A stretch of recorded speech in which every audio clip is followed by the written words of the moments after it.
إن الحمد لله نحمده ونستعينه ونستغفره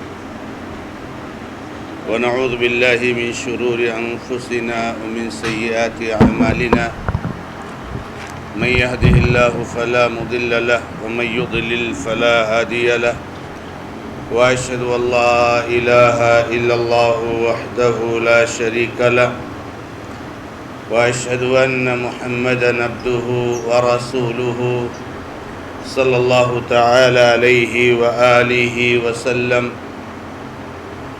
أما بعد فإن خير الحديث كتاب الله وخير الهدي هدي محمد صلى الله تعالى عليه وآله وسلم وشر الأمور محدثاتها وكل محدثة بدعة وكل بدعة ضلالة وكل ضلالة في النار. أعوذ بالله من الشيطان الرجيم. بسم الله الرحمن الرحيم. يا أيها الناس اتقوا ربكم الذي خلقكم من نفس واحدة وخلق منها زوجها وبث منهما رجالا كثيرا ونساء واتقوا الله الذي تساءلون به والأرحام إن الله كان عليكم رقيبا. وقال النبي صلى الله تعالى عليه وآله وسلم فيما صح عنه تزوجوا الولود الودود فإني مكاثر بكم الأمم يوم القيامة. معزز اور موقر سیکرٹری جماعت المسلمین محصلہ، قابل احترام علماء کرام، ذمہ داران، بزرگوں، نوجوان دوستوں اور میری آواز کو سننے والی ماں اور بہنوں،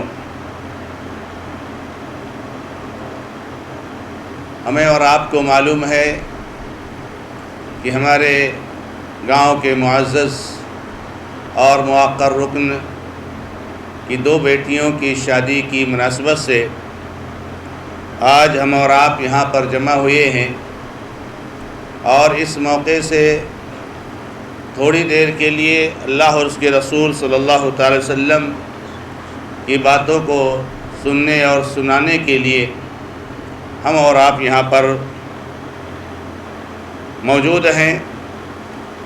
آج کی اس گفتگو کا جو موضوع مجھے دیا گیا ہے وہ ہے فیملی پلاننگ اور اسلام، یا آپ چاہیں تو اسی کو دوسرے الفاظ میں خاندانی منصوبہ بندی اور اسلام، اس طریقے سے آپ کہہ سکتے ہیں۔ موضوع تو بہت طویل ہے اور کئی صفحات میں میں نے اس کو نوٹ کیا ہے، لیکن وقت کا تقاضا یہ ہے کہ اس کو مختصر سے مختصر بیان کیا جائے، لہذا جو نکات میں آپ کے سامنے پیش کرنا چاہتا ہوں، سب سے پہلے نمبر پر موضوع کی وضاحت، اور دوسرے نمبر پر فیملی پلاننگ کے محرکات اور وجوہات، اور تیسرے نمبر پر یہ جو محرکات اور وجوہات ہیں اسلامی نقطۂ نظر سے ان کی کیا حیثیت ہے اور واقعی صورتحال میں یہ کتنا درست ہیں۔ اسی طریقے سے ایک اہم نقطہ یہ ہے کہ فیملی پلاننگ کے نقصانات اور اس کے بھیانک نتائج، اور اسی طریقے سے ایک اہم پوائنٹ یہ بھی ہے کہ فیملی پلاننگ کے وسائل، ذرائع اور اس کے بارے میں اسلام کا نظریہ، اور ایک نقطہ یہ بھی ہے میرے بھائیوں کہ فیملی پلاننگ قدرتی طور سے موجود ہے، کسی کو فیملی کا پلاننگ کرنے کی ضرورت نہیں ہے۔ آخر میں انشاءاللہ تبارک و تعالی اس بات کی کوشش کروں گا کہ موضوع سے متعلق اہل علم کے کبار اہل علم کے بعض فتاوے اور ان کی بعض تحقیقات آپ کے سامنے پیش کی جائیں۔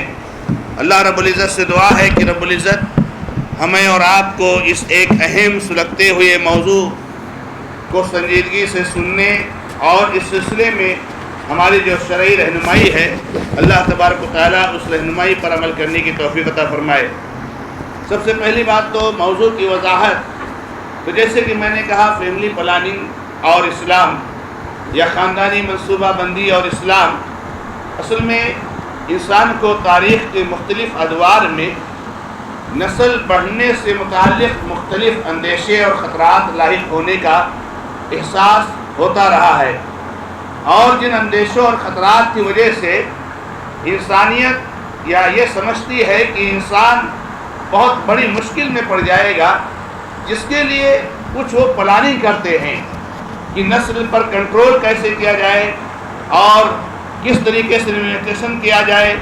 چنانچہ قدیم زمانے کا آدمی قتل اولاد، اسقاط حمل اور منع حمل کے ذرائع استعمال کرتا تھا، اور جدید زمانے کا آدمی گرچہ مذکورہ ذرائع کے استعمال سے چوکتا نہیں ہے، لیکن سائنسی ترقی کے دور میں اس کا زیادہ زور تیسرے ذریعہ پر ہے، جس سے قوت تولید برقرار رکھتے ہوئے جب اور جتنی مدت تک چاہے اولاد کی پیدائش رک سکے، اور ایسے ذرائع بھی استعمال کرنے کے درپے ہے جن سے مرد یا عورت یا دونوں مستقل طور پر باز ہو جائیں۔ اسی کا نام کبھی ضبط ولادت یعنی برتھ کنٹرول، تو کبھی اسے تحدید نسل یعنی برتھ لمیٹیشن، اور اسی طریقے سے بھی کبھی خاندانی منصوبہ بندی یعنی فیملی پلاننگ، یا ایسی ہی اور کوئی خوبصورت اصطلاح سے جو اس کی تعبیر کی جاتی ہے۔ ہم اور آپ جانتے ہیں میرے بھائیوں کی بہت ساری ایسی خطرناک چیزیں جو اسلام میں بہت خطرناک ہیں، لیکن اس کے لیے دشمنان اسلام ایسے الفاظ اور ایسی تعبیرات کا انتخاب کرتے ہیں جس سے ایک آدمی اس کی حقیقت کو سمجھ نہیں پاتا ہے اور وہ اس کی طرف سے بڑی تیزی کے ساتھ جاتا ہے۔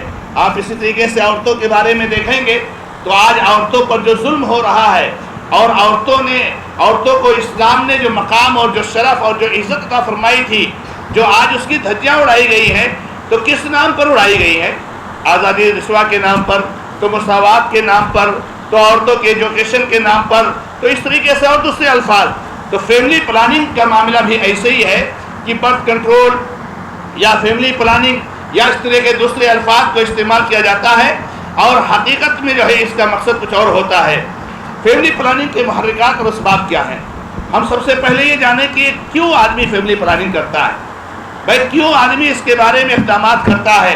ہم لوگ اللہ کے نبی علیہ السلام کی حدیثوں کو سنتے ہیں کہ اللہ کے نبی علیہ السلام نے فرمایا تزوجوا الولود الودود، تم لوگ زیادہ سے زیادہ بچہ دینے والی اور بہت زیادہ محبت کرنے والی لڑکیوں سے شادی کرو۔ تو ہمیں نبی علیہ السلام یہ تعلیم دیتے ہیں کہ زیادہ بچہ دینے والی عورتوں سے شادی کرو، یعنی ایسی عورتیں جو ایسے خاندان سے تعلق رکھتی ہیں جن میں خوب بچے ہوتے ہیں، ان خاندان کی بچیوں سے شادی کرو تاکہ بچیاں زیادہ ہوں۔ تو آخر اس کے مقابل میں اور اس حدیث کو جو ہے پس پوش ڈالتے ہوئے ہم اور آپ فیملی پلاننگ کو کس بنیاد پر کرتے ہیں، کون سے اس کے اسباب ہیں؟ تو اس میں سب سے پہلا سبب جو میں نے نوٹ کیا میرے بھائیوں، قدرتی وسائل کی کمی کا خطرہ۔ چنانچہ یہ لوگ سمجھتے ہیں کہ جو قدرتی وسائل ہیں، زمین پر رہائش پذیر ہونا ہے، معاش ہے، کھانا پینے کی اشیاء ہیں اور دیگر چیزیں ہیں، یہ کم ہو جائیں گی اور انسانیت کے لیے بہت بڑا مسئلہ کھڑا ہو جائے گا۔ فیملی پلاننگ کا یہ سب سے بڑا محرک ہے۔ انسان کو یہ اندیشہ لاحق ہے کہ اس کی نسل کے بڑھنے کے امکانات بے پایہ ہیں اور زمین کے وسائل محدود ہیں۔ اگر وہ بے تحاشا نسل بڑھاتا چلا جائے تو یہ آبادی کہاں سمائے گی اور کیا کھائے گی؟ اس کے لیے باقاعدہ حساب لگا کر کے بتایا جاتا ہے کہ انسانی آبادی ہندسی سلسلے یعنی 1، 2، 4، 8، 16، 32 اور 64 کی نسبت سے بڑھتی ہے، جبکہ وسائل زیادہ سے زیادہ حسابی سلسلے یعنی 1، 2، 3، 4، 5، 6، 7، 8 اور 9 کی نسبت سے وہی بڑھنا ممکن ہے۔ لہذا ترقی تو درکرار، ہمیں زندگی بسر کرنے کے لیے بھی پورے مواقع میسر نہ سکیں گے، حتیٰ کہ ایک وقت وہ آ جائے گا جب زمین میں سب آدمیوں کے لیے کھڑے رہنے کی جگہ بھی باقی نہ رہے گی۔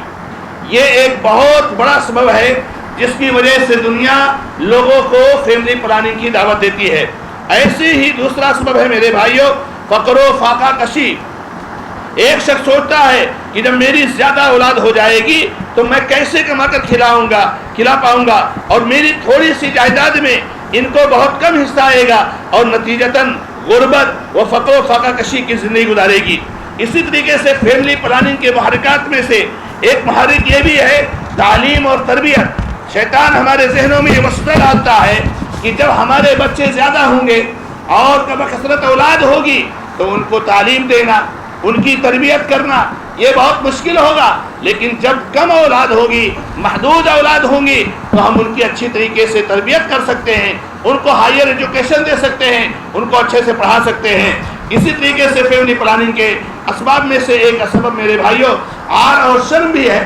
لوگ شرم محسوس کرتے ہیں، لوگ عار محسوس کرتے ہیں کہ اگر مجھ کو زیادہ اولاد ہو گئی تو لوگ کیا کہیں گے، مجلسوں میں بیٹھوں گا تو لوگ میرا مذاق اڑائیں گے کہ ان کے پاس تو اتنی اولاد ہے، اتنی اولاد ہے۔ اور خاص طور سے لڑکیوں کے تعلق سے یہ زمانے جاہلیت میں بھی سلسلہ موجود تھا اور آج بھی موجود ہے کہ ہمارے پاس اتنی لڑکیاں ہو گئی تو یہ لڑکیوں کی اتنی تعداد ہو گئی، تو لوگ شرم محسوس کرتے ہیں تعداد زیادہ ہونے سے، اور خاص طور سے لڑکیوں کے زیادہ ہونے سے۔ اللہ تبارک و تعالیٰ نے قرآن کریم میں اس کا تذکرہ کیا ہے، وَإِذَا بُشِّرَ أَحَدُهُم بِالْأُنثَىٰ ظَلَّ وَجْهُهُ مُسْوَدًّا وَهُوَ كَظِيمٌ، یعنی جب کسی کو لڑکی کی خوشخبری دی جاتی ہے تو اس کا چہرہ کالا ہو جاتا ہے اور وہ گھٹن سے محسوس کرتا ہے، لوگوں سے چھپتا پھرتا ہے اور سوچتا ہے کہ میں اس کو لے کر کے مٹی میں دفن کر دوں، یا لوگوں کی تان تشنی اور ان کی باتوں کو سن کر کے اس کو زندہ رکھوں۔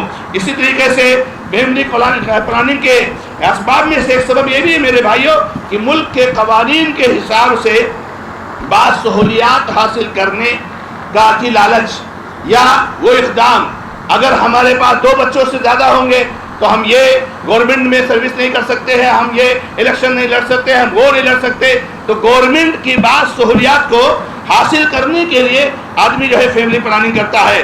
اسی طریقے سے صحت اور تندرستی کے خطرات کے بارے میں بھی اندیشہ ہے اس کو کہ صحت اور تندرستی، بچے زیادہ ہوں گے تو بچے کمزور ہوں گے، اتنا ان کا جو ذہن جو ہے کیا نام ہے امپروو نہیں ہو پائے گا، اسی طریقے سے خود جو ہے کیا نام ہے بچوں کے لیے بہت مسئلے کھڑے ہوں گے۔ تو یہ سارے اسباب ہیں میرے بھائیوں، کچھ اسباب ہیں کہ جس کی وجہ سے آدمی فیملی پلاننگ کرتا ہے۔ اب آئیے سب سے اہم یہ ہے کہ ہم ان اسباب کو شرعی میزان پر تولتے ہیں۔ یہ اسباب، یہ محرکات جو چیزیں سوچ کر کے ہم اور آپ فیملی پلاننگ کرتے ہیں، اور یہ فیملی پلاننگ میرے بھائیوں آج بہت بڑا مسئلہ ہے معاشرے کا، سماج کا، اور بہت سارے لوگ جو ہے کہ ہم اس کے زد میں آئے ہوئے ہیں، اور ہمارے نوجوانان جو الحمدللہ شادیاں کر رہے ہیں ان کو بھی جاننا اس کو بہت ضروری ہے۔ تو سب سے پہلے آئیے ہم دیکھتے ہیں کہ قدرتی وسائل کی کمی کا خطرہ۔ ہمیں سب سے پہلے یہ دیکھنا چاہیے کہ وہ اندیشہ بجائے خود کہاں تک صحیح ہے جس کی بنا پر یہ مسئلہ پیدا ہوا ہے۔ تو آپ کو پتہ چلے گا کہ پوری انسانی تاریخ میں آج تک کبھی انسانی نسل اس ہندسی طریقے پر نہیں بڑھی ہے جو بڑے حسابی انداز میں پیش کرتے ہیں۔ یہ زمین جس پر انسان آباد ہے انسان کے آنے سے بہت پہلے موجود تھی، اور پہلے ہی اس میں وہ تمام سر و سامان مہیا کر دیا گیا تھا۔ یعنی انسان کے آنے سے پہلے اللہ تبارک و تعالیٰ نے زمین اور آسمان کو بنایا، اور زمین اور آسمان کے اندر اللہ تعالیٰ نے انسانی ضرورت کے لیے تمام چیزوں کو مہیا کیا۔ چنانچہ اللہ رب العزت نے فرمایا الذی خلق السماوات والارض وما بینہما فی 6 ایام ثم استوى علی العرش، اللہ تعالیٰ ہی کی ذات وہ ہے جس نے آسمان اور زمین کو پیدا کیا اور جو کچھ ان کے بیچ میں ہے سب کو 6 دنوں میں پیدا کیا، اور پھر اللہ تبارک و تعالیٰ عرش پر مستوی ہو گیا۔ اللہ رب العزت نے فرمایا اہم یقسمون رحمت ربک نحن قسمنا بینہم معیشتہم فی الحیات الدنیا ورفعنا بعضہم فوق بعض درجات، کیا یہ لوگ تیرے رب کی رحمت کو تقسیم کرتے ہیں؟ ہم نے ان کی معیشت کو، ہم نے ان کی روزی کو، ہم نے ان کے معاش کو دنیا زندگی میں تقسیم کر دیا ہے، اور بعض کو بعض پر ہم نے فوقیت دی ہے۔ اسی طریقے سے اللہ رب العزت نے فرمایا وَجَعَلْنَا لَكُمْ فِيهَا مَعَائِشَ وَمَن لَّسْتُمْ لَهُ بِرَازِقِينَ وَإِن مِّن شَيْءٍ إِلَّا عِندَنَا خَزَائِنُهُ وَمَا نُنَزِّلُهُ إِلَّا بِقَدْرٍ مَّعْلُومٍ، کہ ہم نے اس میں معیشت کا سامان رکھا ہے اور اللہ کے پاس ہر چیز کا خزانہ موجود ہے، اور اللہ تبارک و تعالیٰ ایک معلوم مقدار پر ہی نازل کرتا ہے، جتنی ضرورت ہوتی ہے اتنا نازل کرتا ہے۔ اللہ کے نبی محمد رسول اللہ صلی اللہ علیہ وسلم کی اس حدیث پر غور کریں کہ اللہ کے نبی علیہ السلام نے فرمایا کہ اگر تم لوگ سارے کے سارے لوگ ایک میدان میں جمع ہو جاؤ اور جس کا جو دل کہے اللہ تعالیٰ سے مانگے، ساری انسانیت ایک میدان میں جمع ہو جائے، جس کو جو مانگنا ہے اللہ تعالیٰ سے مانگو، اللہ رب العزت سب کو عطا کر دے، تو اللہ تبارک و تعالیٰ کے خزانے سے اتنا بھی کم نہیں ہوگا جتنا ایک پرندہ اپنی چونچ مارتا ہے سمندر کے اندر اور اپنی چونچ میں کتنا پانی وہ نکالتا ہے، تو اللہ رب العزت کے خزانے کی وسعت کا یہ حال ہے میرے بھائیوں، یہ عالم ہے۔ اسی لیے اللہ کے نبی محمد رسول اللہ صلی اللہ علیہ وسلم نے فرمایا للفقر اخشى علیکم ولكن اخشى ان تبسط علیکم الدنیا فتنافسوها كما تنافس الذين من قبلكم فتهلككم كما اهلكتهم۔ لوگوں، میں فقر و فاقہ کشی کا نہیں ڈرتا، مجھے وسائل کی کمی کا خطرہ نہیں ہے، مجھے اس کا اندیشہ نہیں ہے، بلکہ مجھے جس چیز کا ڈر ہے کہ دنیا بہت کشادہ ہو جائے گی، تمہارے پاس مالداری بہت ہو جائے گی، مال و دولت کی ریل پیر ہو جائے گی، مال و دولت کی کثرت ہو جائے گی، اور تم دنیا میں کمپٹیشن کرنے لگو گے، منافست کرنے لگو گے، ایک دوسرے سے آگے بڑھنے لگو گے، اور اس طریقے سے دنیا تم کو ہلاک و برباد کر دے گی جیسے تم سے پہلے لوگوں کو ہلاک و برباد کر دیا۔ انسان نے یہاں آ کر کوئی چیز پیدا نہیں کی ہے، بلکہ جو کچھ رب کائنات نے مہیا کیا ہے صرف اسے اللہ کے دیے ذہن، دماغ، علم سے دریافت کیا ہے اور اس سے کام لیا ہے، اور آگے بھی جو ضرورتیں انسان کو پیش آنے والی ہیں ان کے لیے موضوع اشیاء کہیں نہ کہیں فضا میں یا سطح زمین پر یا زمین کی تہوں میں یا سمندر کی گہرائیوں میں موجود ہے۔ سارے وسائل ہمیشہ انسان کے سامنے نہیں رہتے ہیں، ان کا علم اور وقت ظہور سب اللہ تبارک و تعالیٰ کے پاس ہے۔ بہت سارے خزانے اس دنیا میں موجود ہیں، اس زمین میں موجود ہیں، ان جنگلات میں موجود ہیں، ان پہاڑوں میں موجود ہیں، جس کا علم انسان کو نہیں ہے، اللہ تبارک و تعالیٰ کو معلوم ہے۔ اور جب اللہ تبارک و تعالیٰ کو ضرورت محسوس ہوتی ہے، اللہ رب العزت اپنی تدبیر اور تقدیر کے تحت اس کو ظاہر کرتا ہے۔ اللہ تبارک انسان جب اول آیا یہاں تو پانی، مٹی، پتھر، قدرتی نباتات اور جنگلی جانوروں کے سوا کوئی وسیلہ معیشت اس کو نظر نہ آتا تھا، لیکن جو آبادی بڑھتی چلی گئی، بے حد و بے حساب خزانے اس کے لیے کھلتے چلے گئے۔ کبھی ایسا نہیں ہوا ہے کہ انسانی آبادی تو پھیلی ہو مگر اس کے ساتھ ساتھ معیشت کے اسباب اور ذرائع نہ پھیلے ہوں۔ اگر ایسا ہوتا تو انسان کی نسل کبھی کی اس دنیا سے مٹ چکی ہوتی۔ یہ انسان کی غلط فہمی ہے کہ اس زمین پر جتنے کچھ بھی رزق کے خزانے تھے وہ سب کے سب آ چکے ہیں۔ یہ آدمی یہ باتیں کیوں کرتا ہے؟ وہ آدمی یہ سوچتا ہے کہ بھائی جتنے زمین میں خزانے تھے وہ سب آ چکے ہیں، اب آبادی بڑھے گی تو کیا کھائے گی، آگے کیا ہوگا؟ یہ انسان کی غلط فہمی ہے کہ زمین پر جتنے کچھ بھی خزانے تھے وہ سب کے سب آ چکے ہیں۔ حالانکہ نوع انسانی کو تجربہ ہو چکا ہے کہ آبادی کے اضافہ کے ساتھ قدرت ایسی جگہوں سے رزق کے عطا خزانے نکالتی چلی گئی جہاں ان کی موجودگی کا آدمی تصور تک نہ کر سکتا تھا۔ چولہے پر لگی ہوئی ہڈیا سے نکلتی بھاپ کے بارے میں کس کو اندازہ تھا کہ یہی بھاپ رزق کے لیے کتنے نئے دروازے کھولنے والی ہے؟ کسے اندازہ تھا کہ زمین کے پیٹ سے پٹرول کے چشموں کا ابال ہونے والا ہے؟ کسے معلوم تھا کہ موٹر اور ہوائی جہاز کی صنعت معیشت کی ایک دنیا برپا کر دینے والی ہے؟ رگڑ سے شرارے پیدا ہوتے دیکھنے والے انسان پر بجلی کا راز ایسا کھلا کہ طاقت کا ایسا نیا خزانہ اس کے ہاتھ آ گیا جس سے آج انسانی معیشت میں وہ کام لیے جا رہے ہیں جس کا اب سے 150 سال پہلے کوئی تصور نہیں کر سکتا تھا۔ یہ 200 برس کے اندر رونما ہوئے معاشی تغیرات ہیں جن کا خواب بھی ہمارے 18ویں صدی میں نہ دیکھا جا سکتا تھا۔ اب اگر کوئی شخص اپنے زمانے کے وسائل معاشی دیکھ کر یہ حساب لگا لے کہ انسانی آبادی کے اضافہ کے وسائل کہاں تک ساتھ دے سکیں گے تو اندازہ کیجئے کہ کتنا نادان ہے۔ آج یہ جو پٹرول کے خزانے ہیں، آج یہ جو الیکٹرک کی جو ہے کیا نام چیزیں ہم دیکھ رہے ہیں، آج یہ جو بھاپ سے بنائی ہوئی جو ہے مشینریاں دیکھ رہے ہیں، 200 سال پہلے 150 سال پہلے کوئی تصور کر سکتا تھا، کوئی سوچ سکتا تھا؟ اس طرح کا حساب لگانے والے صرف یہی غلطی نہیں کرتے کہ اپنے زمانے کے محدود علم پر مستقبل کو قیاس کرتے ہیں، بلکہ وہ اس بات کو بھی بھول جاتے ہیں کہ آبادی کی افزائش سے صرف کھانے والوں کی ہی افزائش نہیں ہوتی ہے بلکہ کمانے والوں کی بھی افزائش ہوتی ہے۔ آبادی بڑھے گی، کمانے والے بڑھیں گے، تو آبادی بڑھنے سے کمانے والوں کی بھی بڑھوتری ہوتی ہے۔ معاشیات کی روح سے پیداوار کے 3 عامل مانے جاتے ہیں: زمین، سرمایہ، آدمی۔ ان میں سب سے بڑا اور اصل عامل آدمی ہے، اور اضافہ آبادی نہ صرف عامل فراہم کرتی ہے بلکہ عمل کے لیے مزید محرکات بھی پیدا کرتی ہے۔ صورتحال کو اگر ہم دیکھیں ہمارے زمانے کی قریب ترین تاریخ علموں کے حساب کو جھٹلانے کے لیے کافی ہے۔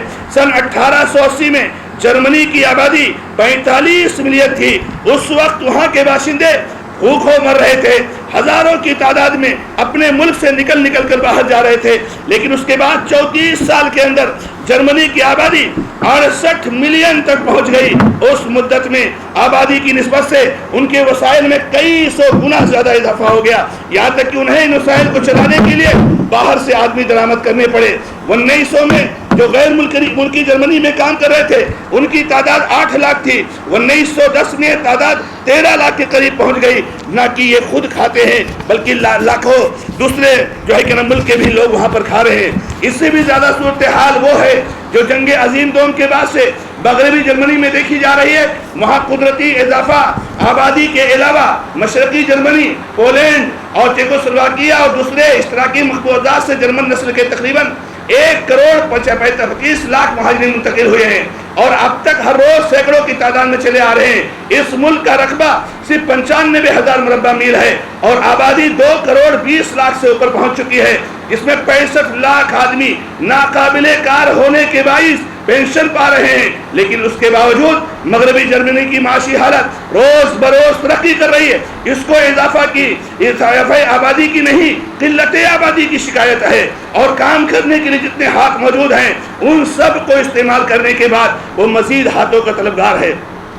ہالینڈ کو دیکھیے، 18ویں صدی میں اس کی آبادی مشکل سے 10 لاکھ تھی، 150 برس کے اندر 1950 میں 1 کروڑ سے اوپر پہنچ گئی۔ یہ آبادی صرف 12,850 مربع میل کے رقبے میں بس رہی ہے، جہاں فیکس پوری 1 ایکڑ قابل زراعت زمین بھی میسر نہیں ہے۔ لیکن آج یہ آبادی نہ صرف اپنی ضروریات پوری کر رہی ہے بلکہ بہت سا غذائی سامان باہر برآمد کر رہی ہے۔ اس نے سمندر کو ڈھکیل کر اور دلدلوں کو صاف کر کے 2 لاکھ ایکڑ زمین نکال لی ہے، اور مزید 3 لاکھ ایکڑ زمین نکالنے کی کوشش کی جا رہی ہے۔ اس کی آج کی دولت سے اس دولت کو کوئی نسبت ہی نہیں ہے جو 150 سال پہلے اس کی 10 لاکھ آبادی کو حاصل تھی۔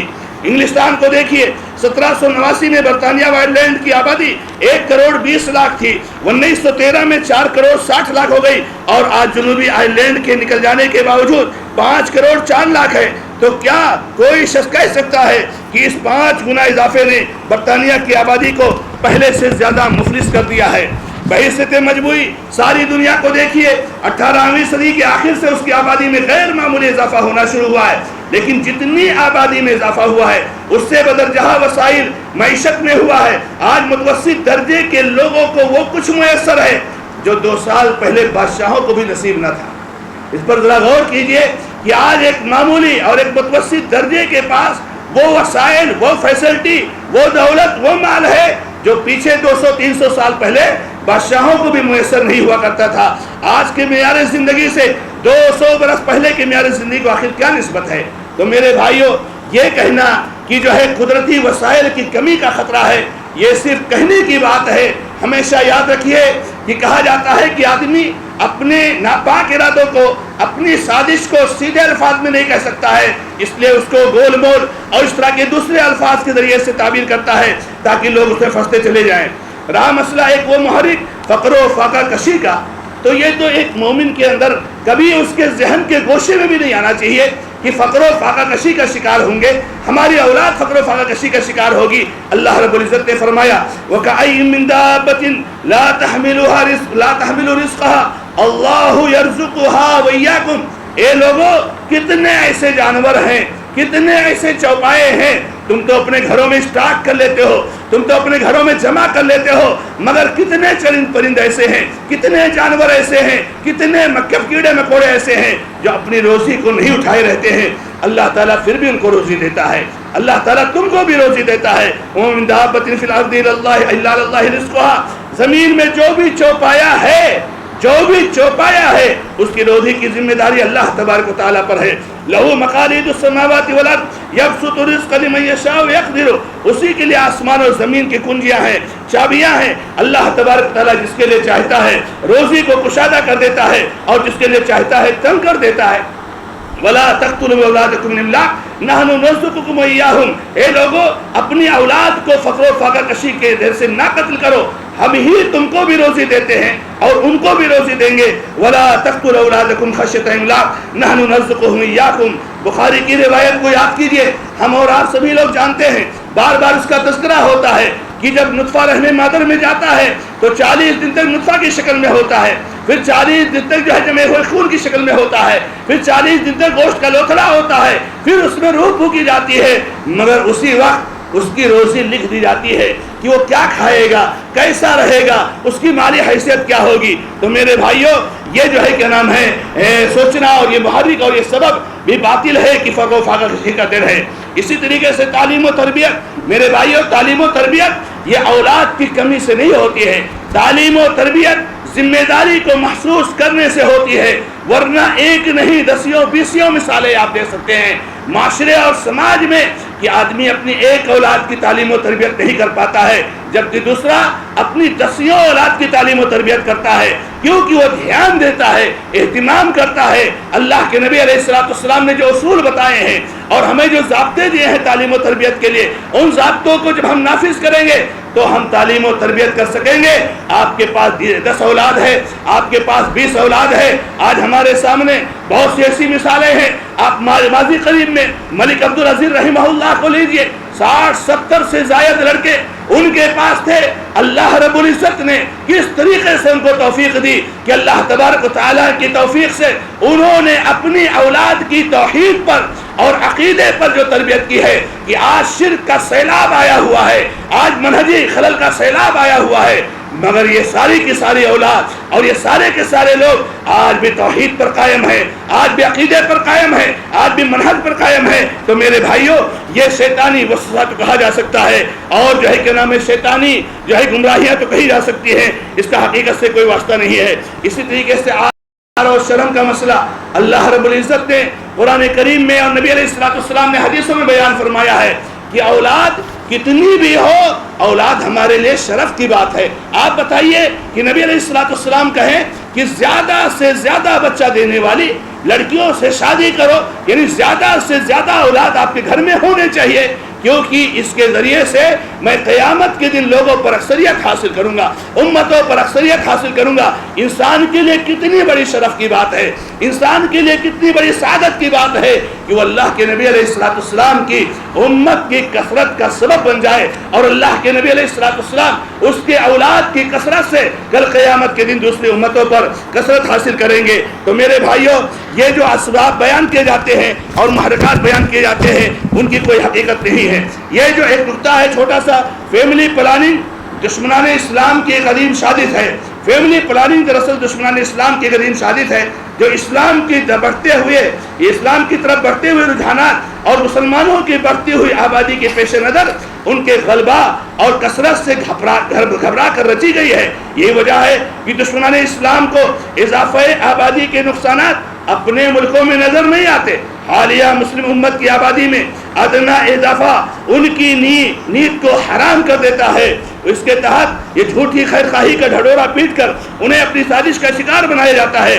نتیجتاً کچھ منافق صفت مسلمان اور کچھ بھولے بھالے دینی تعلیمات سے دور مسلمان ان کی نظریات کا استقبال کرتے ہیں اور اللہ رسول صلی اللہ علیہ وسلم کی تعلیمات کو پس پش ڈال کر اضافہ آبادی میں موجود متعدد دنیوی، اخروی، تجارتی، معاشرتی، سیاسی اور دنیوی فوائد ہونے کے باوجود ان کے ہاں میں ہاں ملا دیتے ہیں۔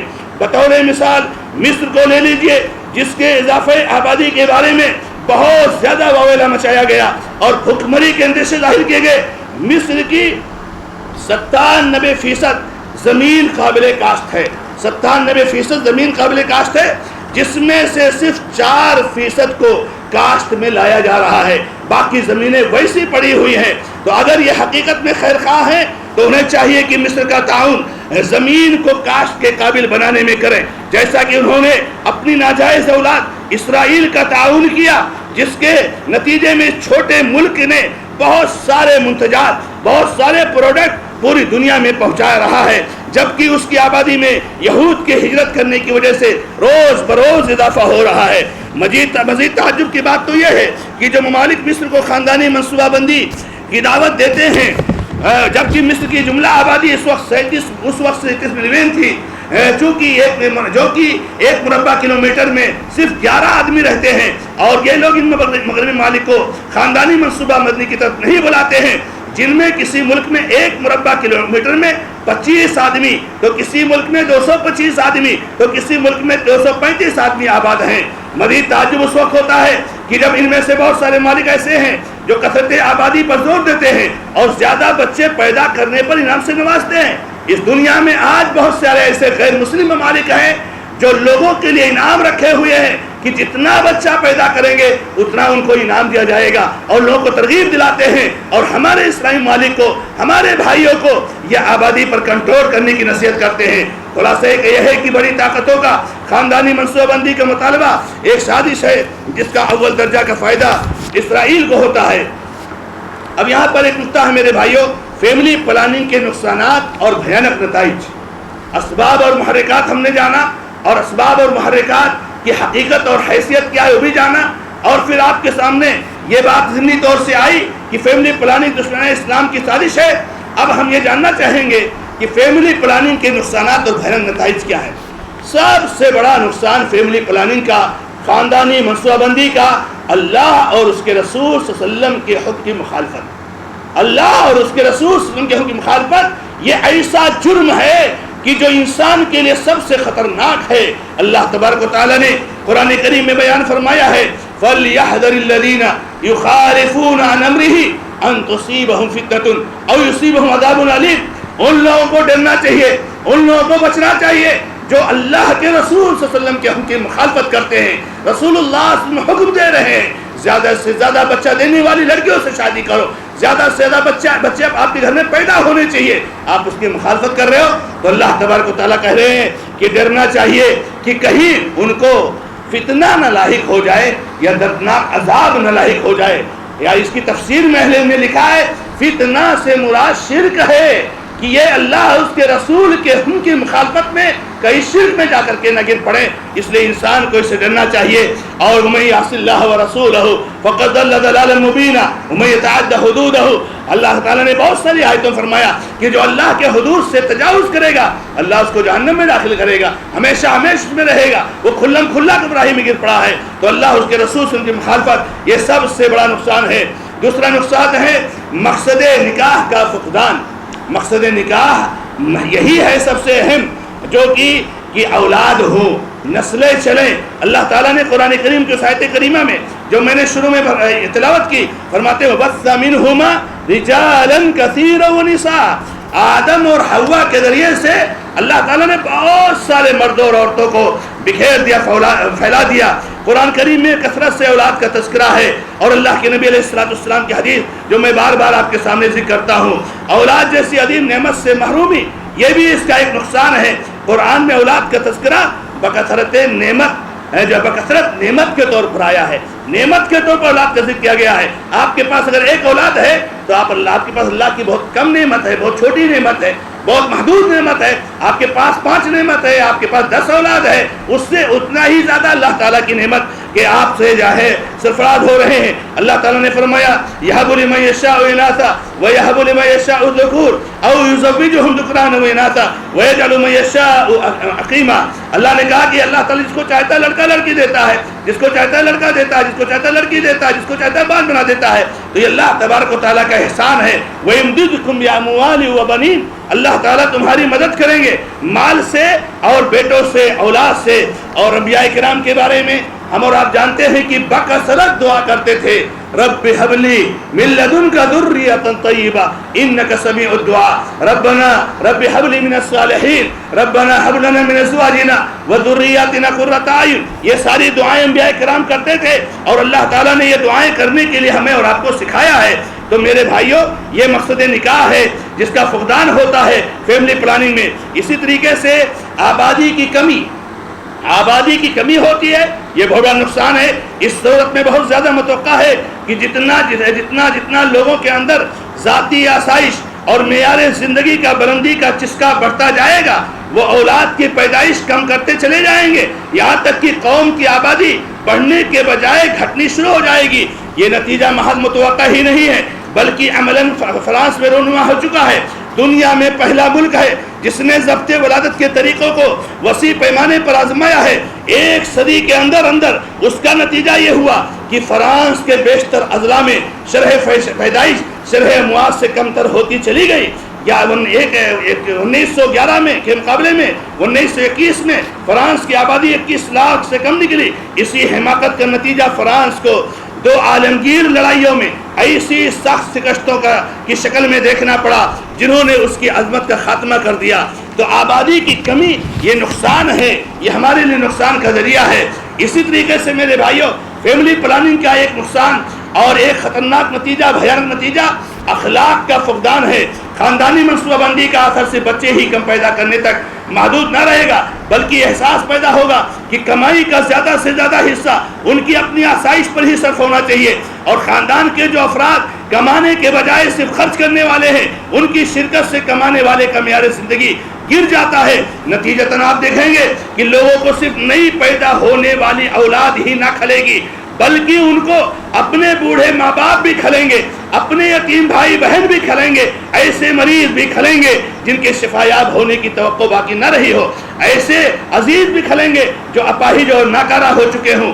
ظاہر ہے کہ جو شخص اپنی اولاد تک کا بوجھ اٹھانے کے لیے تیار نہ ہو اور اسی بنا پر آنے والوں کا راستہ روک کر کھڑا ہو جائے، وہ آخر ان لوگوں کا بوجھ کیسے اٹھائے گا جو پہلے سے آئے ہوئے ہیں، اور اولاد سے کمتر عزیز محبوب کیسے ہو سکتے ہیں؟ اس طرح یہ تحریک ہمارے اخلاق کا دیوالیہ نکال دے گی، ہمارے افراد کو خود غرض بنا دے گی، اور ان کے دلوں میں اثار قربانی، ہمدردی، مواسات کے سوتے خوش کر کے رکھ دے گی۔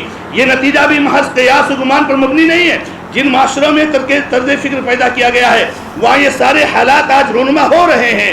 مغربی ممالک میں آج بوڑھے والدین کے ساتھ جو سلوک ہو رہا ہے، بھائی بہنوں اور قریب ترین رشتہ داروں کی مصیبت میں جیسی کوئی کچھ خبرگیری کی جاتی ہے، اس سے کون ناواقف ہے میرے بھائیوں؟ مصیبت میں ہر نفسی کا عالم ہر آدمی کو اپنی پڑی ہوئی ہے، تو یہ بھی اس کا ایک نقصان ہے۔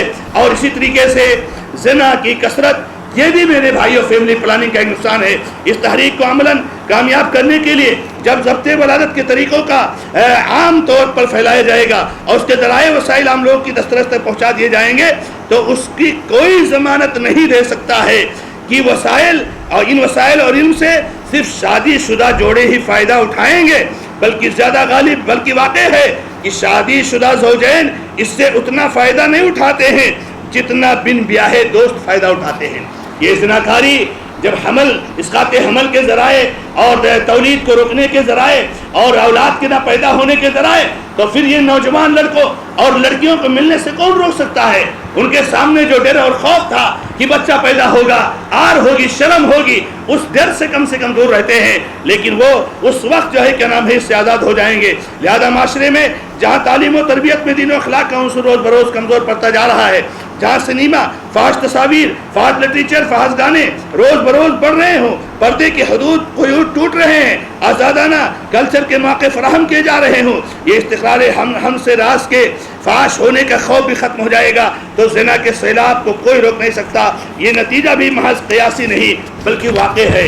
تو میرے بھائیوں، یہ ہیں بھیانک جرائم، بھیانک نتائج، اور یہ ہیں نقصانات جو فیملی پلاننگ اور خاندانی منصوبہ بندی، برتھ کنٹرول اور فیملی لمیٹیشن وغیرہ سے پیدا ہو سکتے ہیں۔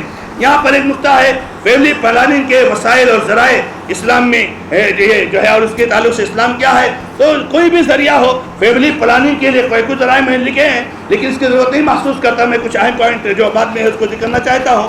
تو فیملی پلاننگ کے جو بھی ذرائع ہیں ان کو استعمال کرنا جہاں جائز نہیں ہے وہاں استعمال کرنا قطعی طور سے حرام ہے۔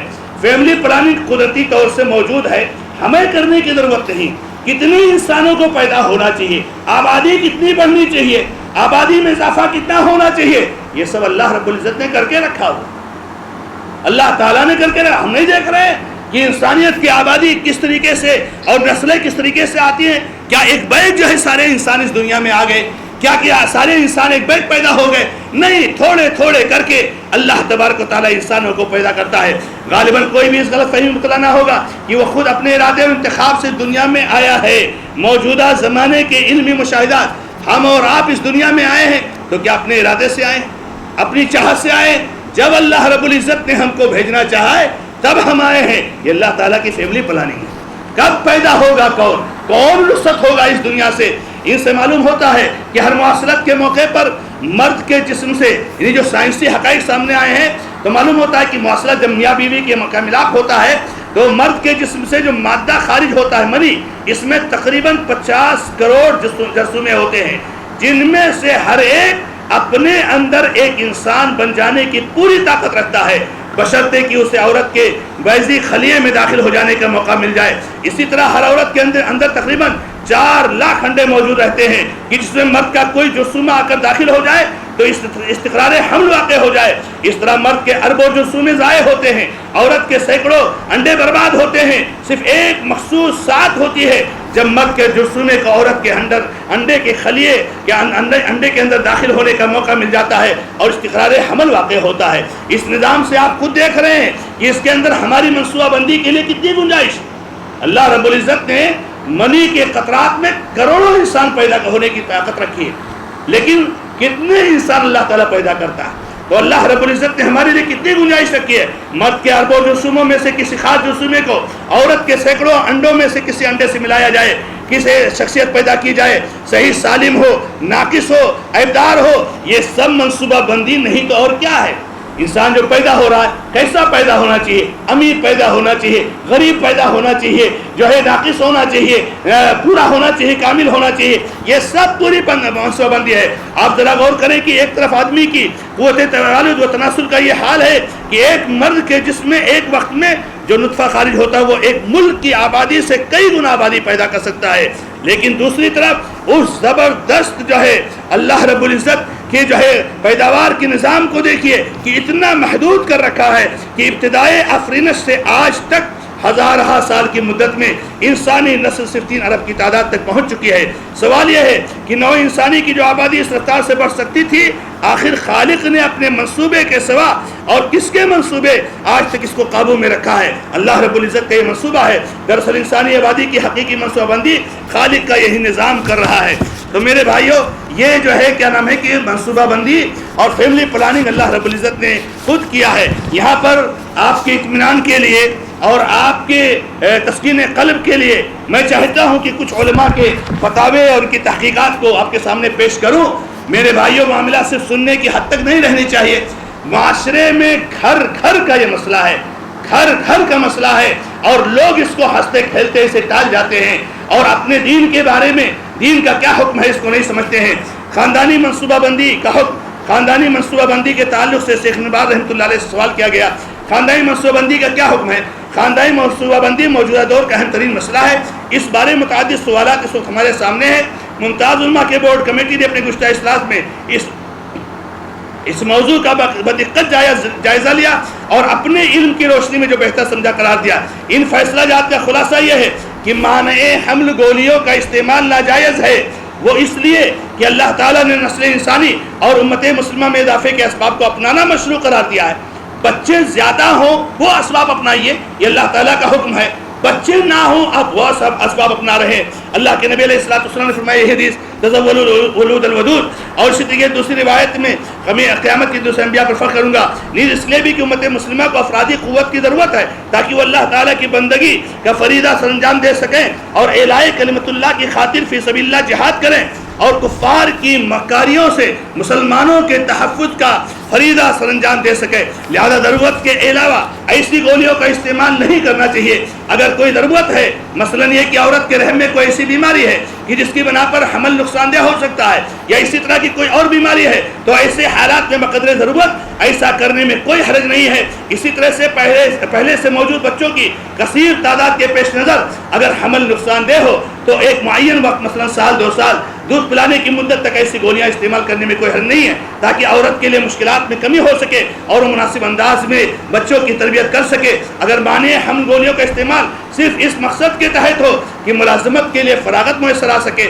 یا کم بچے خوشحالی کا باعث ہوں گے، یا ان جیسا کوئی اور معاملہ ہو جیسا کہ آج کل ہو رہا ہے، تو یہ قطعاً ناجائز ہے۔ یہ شیخ ابن باز رحمہ اللہ کا فتویٰ ہے۔ اسی طریقے سے یہاں پر ایک سوال شیخ ابن عثیمین رحمہ اللہ سے بھی کیا گیا تھا، دوران مجامعات نزل کرنا، جہاں تک ہو سکے مسلمانوں کو اپنی نسل بڑھانی چاہیے، اس لیے کہ نبی علیہ السلام نے اس جانب ہماری توجہ مبذول کرائی ہے۔ آپ کا فرمان ہے تزوجوا الولود الودود، وہ حدیث نیز اس لیے بھی کہ کثرت نسل کثرت امت کا سبب ہے، اور امت کی کثرت اس کی قوت ہے، جیسا کہ اللہ تعالیٰ نے بنی اسرائیل پر احسان جتاتے ہوئے فرمایا وَجَعَلْنَاكُمْ أَكْثَرَ نَفِيرًا، اور اس امر سے کوئی شخص انکار نہیں کر سکتا کہ امت کی کثرت اس کی طاقت اور عزت کا سبب ہے۔ بعض بدگمان اور کچھ فہم لوگوں کے اس دعویٰ کے برعکس کی کثرت امت اس کے فقر و فاقہ اور بھوک افلاس کا سبب ہے جب امت زیادہ تعداد میں ہوگی اور اس کا ذات باری تعالیٰ پر ایمان ہوگا اور اس کے وعدے پر یقین ہوگا تو اللہ تعالیٰ اس کا معاملہ آسان فرما دے گا اور اپنے فضل و کرم سے اسے غیروں کا دستنگر بننے سے بے نیاز فرما دے گا۔ اس تفصیل سے مذکورہ بالا سوال کا جواب واضح ہو گیا، پر دو شرطوں سے کہ بغیر مانع حمل گولیوں کا استعمال کسی عورت کے لیے جائز نہیں ہے، اور پھر شیخ نے وہاں پر بیماری کا حوالہ دیا ہے کہ حقیقت میں اگر کوئی عورت بیمار ہے تو اس کا معاملہ الگ ہے۔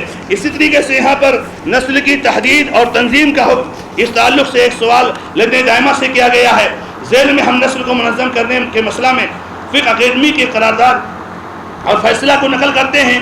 اس میں تفصیل سے لکھا ہے کوئی بھی ایسا عام قانون لاگو کرنا جس سے خاوند اور بیوی کو بچے پیدا کرنے کی آزادی کو محدود کیا گیا ہو جائز نہیں ہے۔ مرد اور عورت کے بچے پیدا کرنے کی قدرت کو ختم کرنا حرام ہے، جسے باہپن یا نامردی کہا جاتا ہے، جب تک کہ شرعی معیار کے مطابق ضرورت نہ پیش آ جائے۔ وقتی طور پر حمل کی مدت میں اضافہ کے لیے ایسا کرنا جائز ہے، یا جب شرعی طور پر کوئی معتبر ضرورت اور پھر وہ اس کے آزار کا تذکرہ کیا ہے۔ تو خلاصہ کلام میرے بھائیوں، میری گفتگو کا یہ ہے کہ اللہ کے بندو، یہ جو فتنہ اور یہ جو وقت کا ایک بہت اہم مسئلہ کہ ہمارے نوجوان، ہمارے احباب اس میں جو ہے کہ نا پڑھتے جا رہے ہیں، اور آبادی کو کنٹرول کرنے کا جو نعرہ اسلام دشمنوں کی طرف سے لگایا جاتا ہے اس میں ہم پھنستے جا رہے ہیں، جبکہ ہمارے نبی علیہ السلام کا نعرہ آبادی کو بڑھانے کا ہے۔ تو ہمیں اور آپ کو ہوش کے ناخن لینا چاہیے، اور جتنا ہو سکے اللہ کے نبی علیہ السلام کی امت کے خوب زیادہ سے زیادہ ہونے کا سبب بننا چاہیے، اور یہ غیر اسلامی تہذیب اور غیر اسلامی افکار اور نظریات اور یہ فقر و فاقہ کشی اور وسائل قدرتی وسائل کی کمی اور یہ دیگر چیزیں جو آپ کے سامنے ذکر کی گئی، واللہ یہ چیزیں وہ ہیں جو انسان کو اسلام سے بھی خارج کر سکتی ہیں۔ اگر بتائیے ایک آدمی یہ سوچتا ہے کہ اولاد زیادہ ہوگی تو کیا کھائے گی، تو کیا وہ قرآن کی آیت کا منکر نہیں ہے؟ کیا قرآن کی آیت کا انکار نہیں کر رہا ہے؟ چاہے جانے یا انجانے میں اس سے قرآن کی آیت کا انکار نہیں ہوتا ہے۔ جب اللہ تبارک و تعالیٰ خود کہتے ہیں فقر و فاقہ کشی کے ڈر سے اپنی اولاد کو نہ مارو، ہم ہی تم کو روزی دیتے ہیں اور ہم ہی ان کو روزی دیتے ہیں، آپ اپنی اولاد کو کیا کھلائیں گے؟ اللہ کے بندے، آپ اپنے آپ کو نہیں کھلا سکتے ہیں، اپنی اولاد کو کھلانے والے کہاں سے ہو جائیں گے آپ؟ اللہ رب العزت ہی سب کو کھلانے والا ہے۔